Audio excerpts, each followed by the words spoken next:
Olá, sejam bem-vindos à sala. Olá, Andresa. Olá, Ri. Olá, seja muito bem-vindo na sala.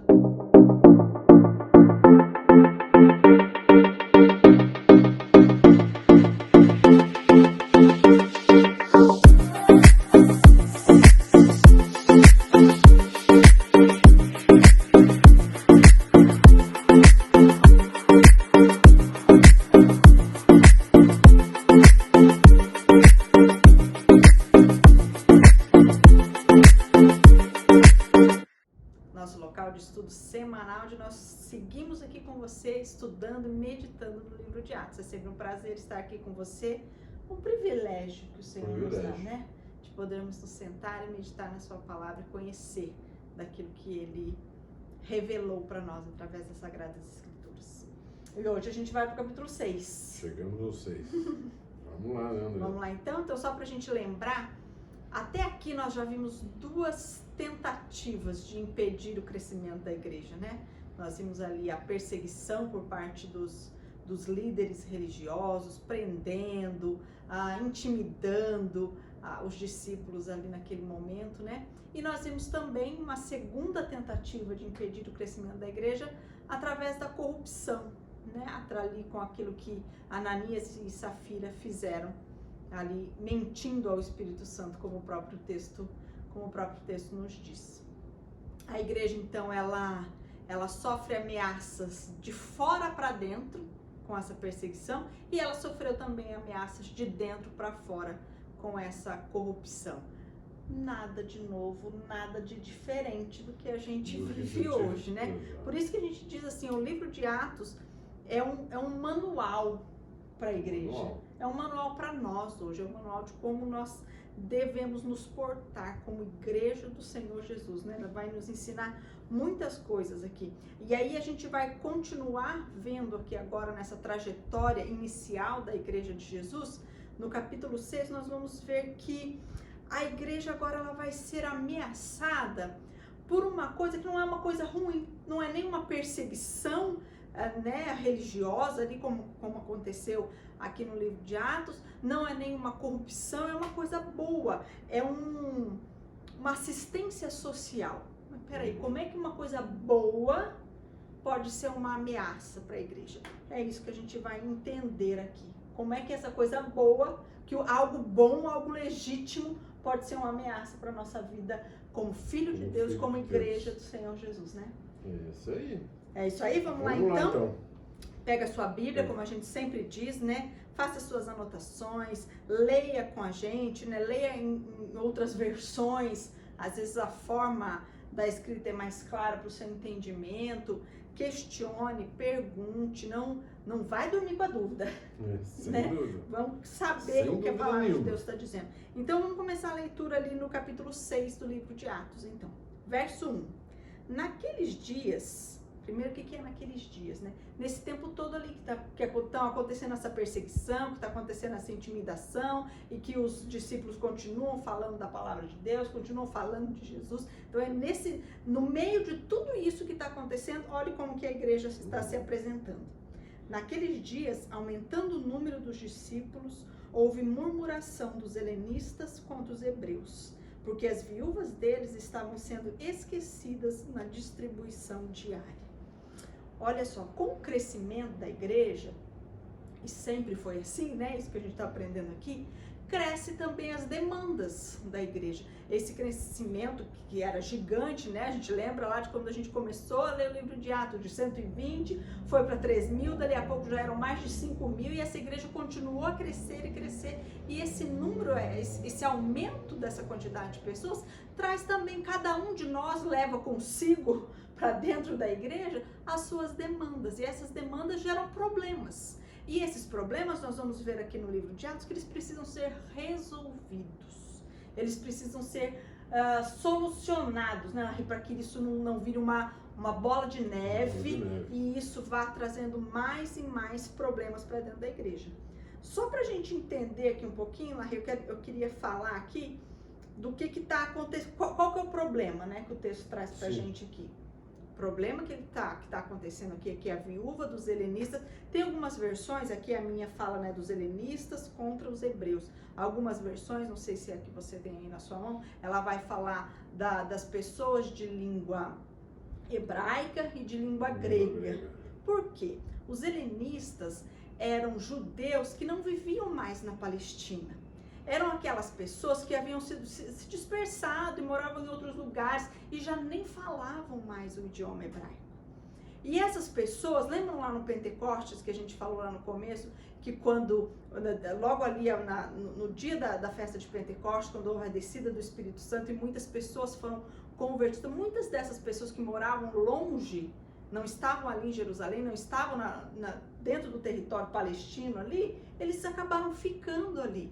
Então, essa diferença que está acontecendo aqui, esse problema que está acontecendo, é que as viúvas deste povo helenista, que já não falava mais o hebraico, elas estavam ficando meio que esquecidas na distribuição da assistência social que todos eles precisavam, né? Exatamente.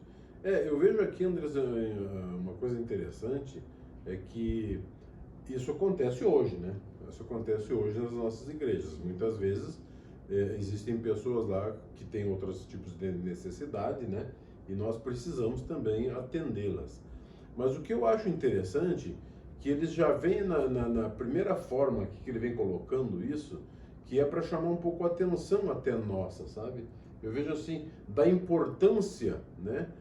Das pessoas relatarem isso aos seus líderes, principalmente, né?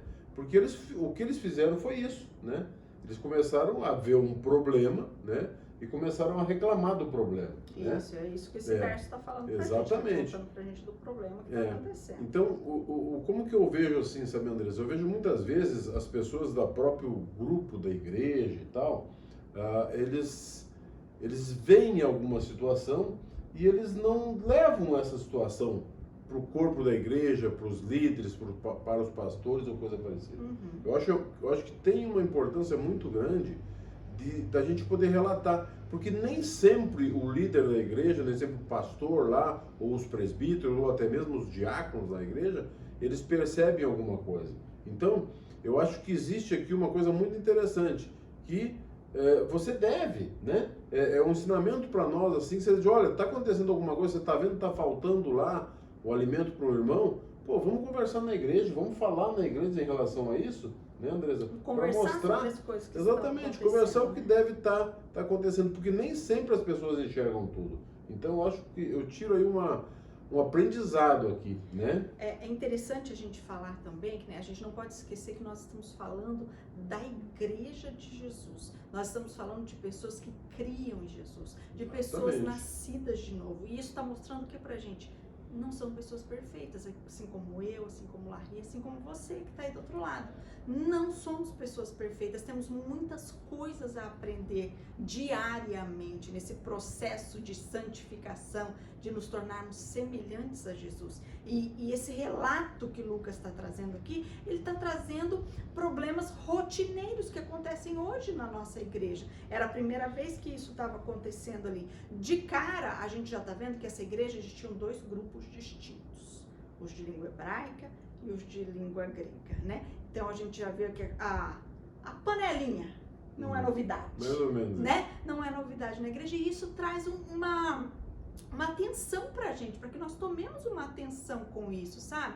Se você que faz parte de uma comunidade de filhos de Deus, de repente identifica uma situação dessa, nós vamos ver aqui a problemática que isso ia causar aqui nessa igreja. Então a gente tem que evitar esse tipo de coisa, esses grupos, essas separações. É claro que a gente entende que nós temos mais afinidades com um ou com o outro, muitas vezes convivemos mais com uma pessoa do que com outra pessoa, mas isso é diferente de você ter grupos separados, aonde de repente um está falando do outro, aonde de repente um está olhando de forma errada para o que o outro está fazendo, olhando com diferença, sem olhar que, olha, sim, nós somos diferentes, né? De repente nós pensamos diferentes, gostamos de coisas diferentes, mas nós temos que entender que nós somos filhos do mesmo Deus. Então, não pode haver essa separação, não pode haver essa distinção que causa o que vai acontecer aqui no verso 2. Quer ver?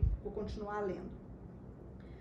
Estavam sendo esquecidas na distribuição diária. Então os 12 convocaram a comunidade dos discípulos e disseram: não é correto que nós abandonemos a palavra de Deus para servir às mesas, pois os irmãos escolham. Aí eles vão falar para escolher aqui, mas o que estava acontecendo? Essa injusta distribuição, que eu creio que não era proposital, é devido ao aumento mesmo do número de pessoas. E você se lembra que nós falamos lá quando vimos o capítulo 4, que esse trabalho era de encargo dos discípulos, né? Lembra que a gente falou no caso de Ananias e Safira, por que as pessoas levavam a oferta aos pés dos discípulos? Porque eles eram os responsáveis de fazer a mordomia dessas coisas, de fazer a divisão, a administração desses bens. E é por isso que agora isso estava com o número de pessoas aumentado e começou-se uma murmuração dentro da igreja por conta disso.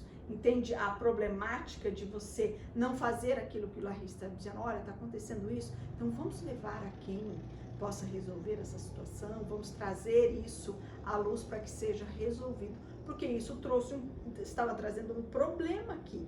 A queixa dessas pessoas estava criando ainda mais divisão dentro dessa igreja, estava criando a murmuração, que é algo que a palavra de Deus nos alerta tanto para isso, né? Esse descontentamento, esse reclamar, que é algo que não deveria existir dentro da igreja. E uma coisa interessante, Andressa, que logo em seguida que eles souberam, eles reuniram os 12, como você falou, né? Os 12 se reuniram com todos os discípulos, né? E olha só o primeiro comentário que eles fizeram, os 12, né? Seguramente eles estavam ali juntos, né? Sim. Seguramente eles estavam junto com eles, fazendo de tudo, sabe? Pastor, o que pregava, todo mundo fazendo, ajudando e tudo mais e tal. Sim. E não estavam vencendo a fazer tudo isso, né?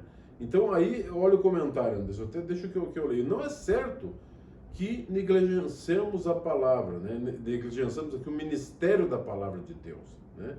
A fim de servir as mesas, ou seja, poxa, né? Não podemos estar negligenciando, né? Fazendo um monte de obras, um monte de coisa dentro da igreja, né? E estamos deixando de falar sobre a palavra, né? De pregar a palavra.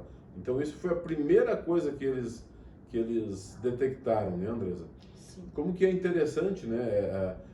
Como que eu vejo, né? O pastor realmente, gente, aqui é um outro ensinamento que eu vejo, né? O pastor da igreja, aqueles que pregam a palavra, eles têm que pegar a palavra de Deus.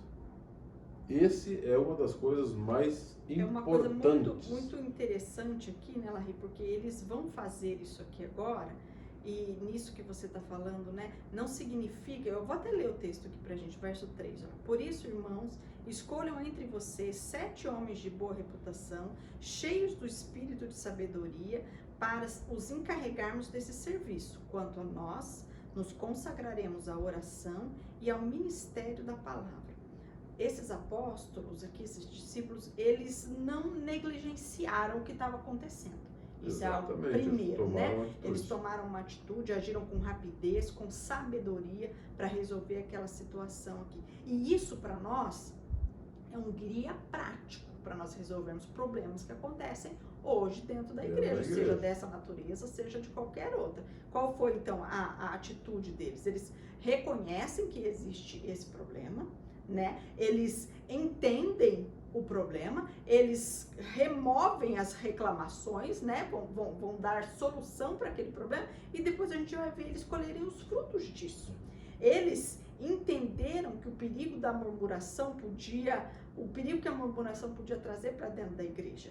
E com isso, os apóstolos, eles também entenderam essas divisões que existem.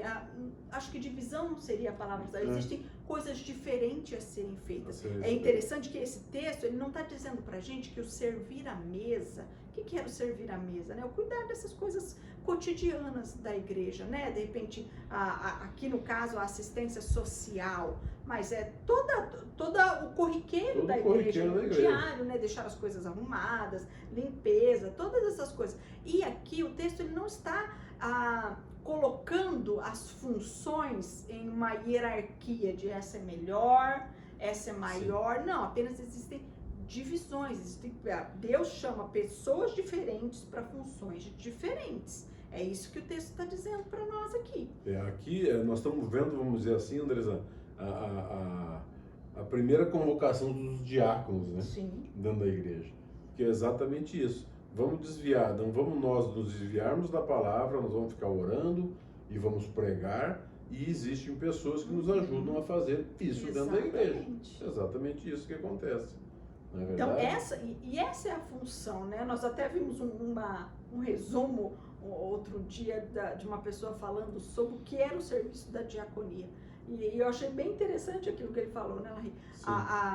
O papel do diácono, o serviço do diácono na igreja é, tipo assim, facilitar o caminho daquele que foi chamado para ministrar a palavra, para trazer o ensino para a igreja. Essa é a função, sabe? Tirar do caminho as outras tudo coisas, aquilo que atrapalhe, para que a pessoa né? para que a pessoa quem Deus chamou para fazer isso, possa fazer sem ser interrompido. Exatamente. E o que eu acho muito importante, Larry, a gente falar aqui, que esses discípulos aqui, esses apóstolos, eles entenderam que sim, a diaconia da mesa, ela é muito importante, assim como a diaconia do ensino. As duas coisas são tremendamente importantes. Uma não pode ser negligenciada em favor da outra. Isso precisa ficar muito claro, sim, né? É bem isso, Andressa. Eu acho que a dedicação desse grupo específico, né, que eles prepararam, e assim, eles escolheram, nós vamos ver logo para frente, eles escolheram pessoas idôneas, pessoas boas, né, pessoas que já estavam ajudando seguramente, mas só definiram para que evitasse de dizer aquele problema, né, que cada um faz uma coisa e no fim das contas não faz nada. Então, vamos organizar. Eu vejo assim, sabe, Andressa, é um ensinamento para que nós organizamos as nossas igrejas, organizamos a nossa casa, vamos dizer assim, né? Vamos arrumar a nossa casa. Estejamos arrumados. E a gente vê ao longo da história, nós vimos a igreja, ela errar muitas vezes, ir para extremos. Nós sim, vimos lá no século XV, XVI, ali, a gente viu a igreja se preocupando apenas com a espiritualidade, vamos dizer assim, tipo assim, aquilo que é social, que é matéria, isso não tem importância. E de repente, num outro século, no século XX, nós vimos o liberalismo, a teologia da libertação, colocar como assim, apenas o corpo precisa ser assistido, sabe? As necessidades, nossas necessidades humanas, físicas, é que precisam ser assistidas. Então, são dois extremos que a gente tem que tomar muito cuidado, né?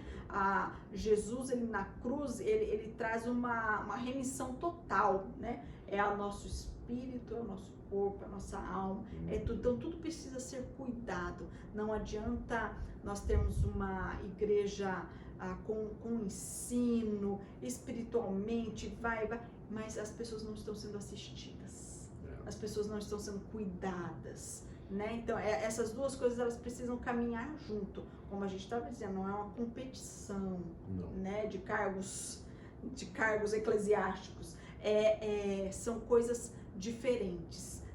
Deus escolhe pessoas diferentes para funções diferentes. É verdade. Andrés, e o 4 ali, você leu? Eu gostaria que você lesse de novo. Vou ler de fazer novo para nós. uma coisa Quanto interessante. a nós, nos consagraremos à oração e ao ministério da palavra. Eu estava lendo, quando eu li esse versículo, eu comecei a lembrar assim de que Jesus fazia, sabe?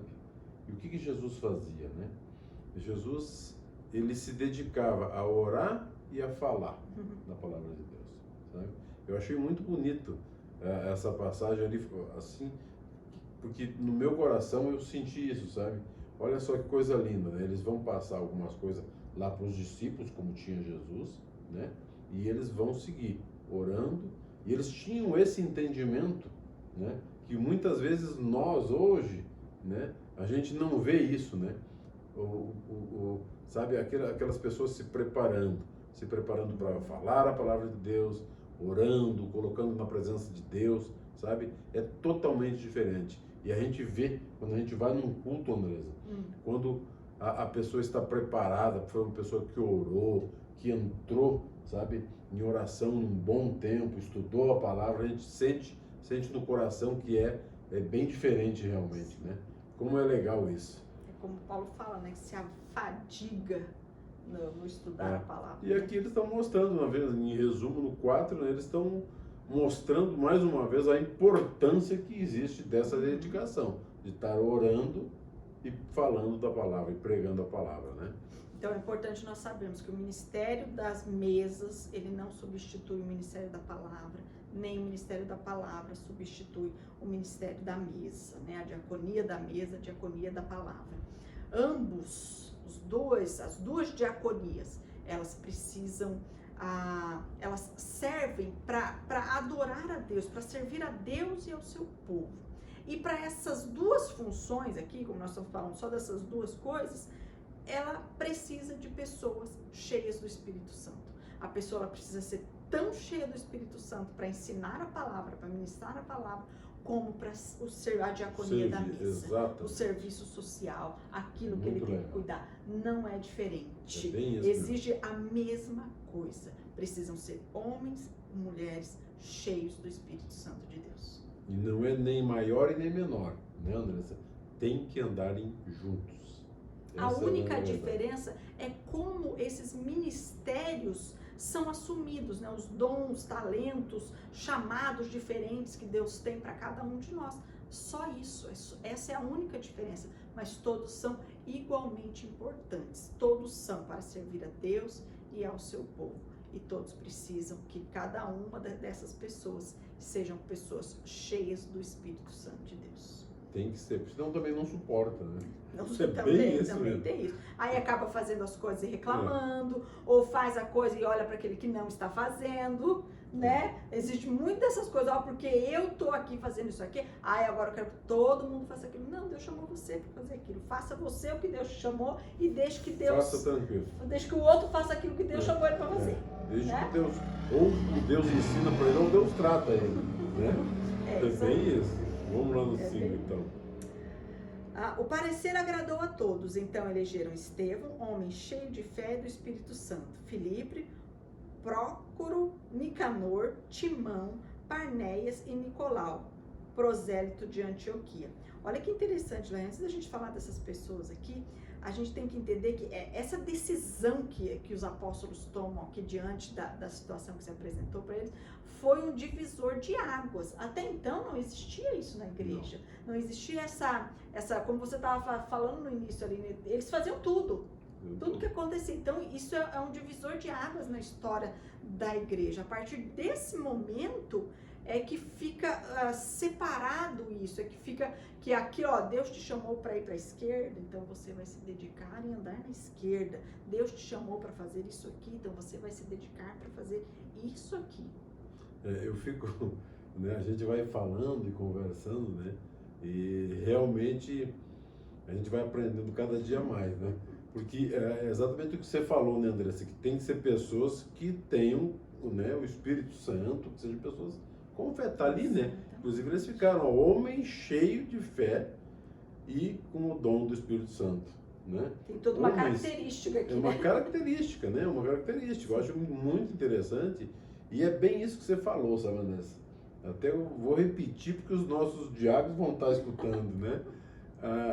A importância que tem de você estar fazendo aquilo com amor, né?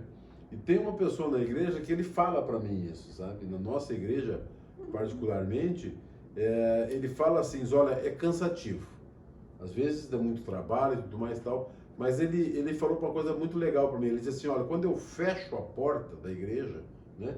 Quando eu estou saindo no final do culto, terminou tudo, arrumou toda a bagunça e tal, quando ele fecha a porta, ele sente uma coisa gostosa de dever cumprido, sabe? Quer dizer, ele fez a parte dele, sabe? Isso me mostra que tem que ser diferente mesmo. Tem que ter tem que ter o Espírito Santo, tem que ter vontade, sabe? Tem que ser um homem cheio de fé realmente, né? Porque é trabalhoso, não é fácil não, né? Sim. Mas é necessário. Se É os necessário. apóstolos nesse momento não tivessem agido com sabedoria, de repente, tá com problema ali, então vamos largar aqui a oração, a palavra, vamos lá fazer aquilo, a igreja teria sofrido com isso, né? A igreja teria perdido o seu foco. E esse é um dos grandes pontos que a gente precisa entender aqui. Como a gente está dizendo, Deus chamou cada um para uma determinada coisa. Exatamente. E quando nós não estamos fazendo aquilo que Deus colocou para nós fazermos, nós saímos do foco, ainda que seja algo bom. Veja bem, aqui nesse caso, era algo muito justo, muito, né, legítimo, o cuidado, né? Estava havendo uma falha no cuidado com aquelas viúvas e precisava ser atendido. Então era algo bom, era algo legítimo. Por quê? Né? A gente falou no começo, por que isso se tornou uma ameaça para a igreja?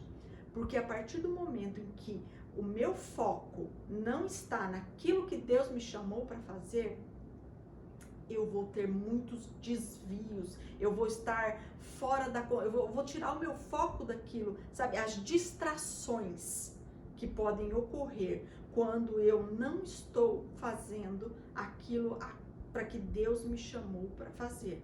Pode ser a melhor coisa, pode ser a coisa mais legítima que você esteja fazendo, mas se não é isso que Deus chamou para fazer, isso está sendo apenas um desvio, uma distorção daquilo para você. Isso vai te atrapalhar. Isso poderia muito, se os discípulos não tivessem tido esse entendimento de, olha, não, Deus nos chamou aqui para fazer isso aqui. Então agora nós vamos precisar trazer pessoas, porque está havendo uma necessidade aqui. Então nós vamos arrumar outras pessoas para cuidarem disso aqui, mas nós não vamos sair do foco daquilo para o que Deus nos chamou. Então as distrações, sejam elas legítimas ou não, nos tiram do foco daquilo que Deus tem para nós. Por isso a gente precisa estar muito atento, sabe? Por isso nós precisamos ter muito conhecimento e buscar isso diariamente. Identidade, propósito e vocação. Senão a gente pode estar fazendo um monte de coisa e nada daquilo ser o que Deus tem para a gente fazer naquele momento. Fazendo coisa que não é aquilo que Deus colocou. Ainda que seja algo bom. E muito interessante que nós, nos dias de hoje, nós fazemos isso. A nossa igreja, por exemplo, a gente faz assim.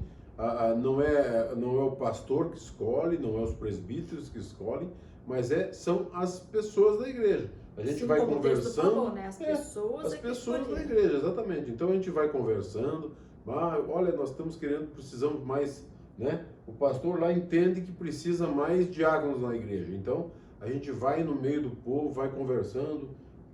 As pessoas vão falando, né? Vão falando os nomes, vão achando que das pessoas que elas conhecem, que ela vê lá que tem uma espiritualidade, que é uma pessoa séria e tal, elas vão colocando e a gente faz a mesma coisa que eles fizeram aqui, né? Decide, encontra esses nomes, aí toma essa decisão e aí faz lá o que nós vamos ler lá no 6 daí, né? Exatamente. A gente faz tudo isso hoje como eles faziam nessa época também. E olha como o texto aqui, só para a gente terminar essa parte aqui, o verso 6 diz assim: apresentaram estes homens aos apóstolos, que orando lhes impuseram as mãos. A palavra de Deus crescia e em Jerusalém o número dos discípulos aumentava. Também um grande número de sacerdotes obedecia à fé.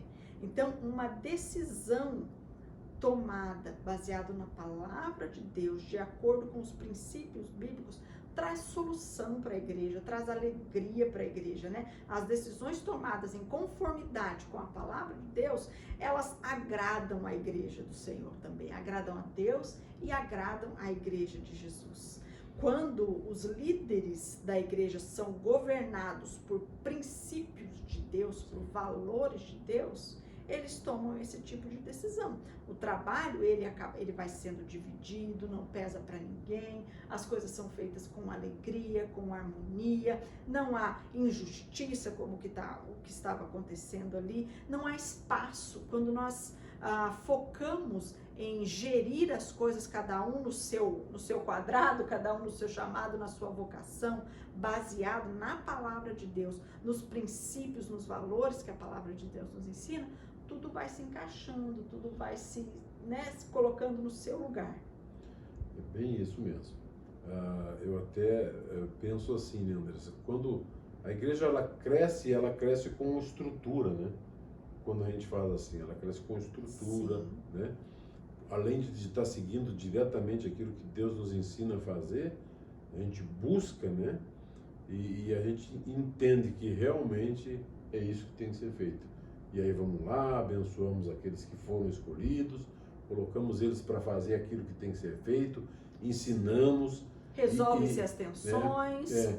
Resolve-se as tensões, o pastor fica mais tranquilo para pregar a palavra, para orar, e é assim que a igreja anda, na verdade.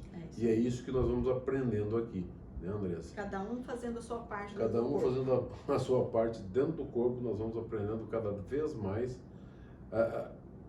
Porque assim, a palavra de Deus é uma maravilha, né? Quanto mais eu estudo, mais eu fico feliz e com vontade de estudar e aprender, porque está tudo na Bíblia. Sim. Tudo que nós precisamos está na Bíblia, sabe?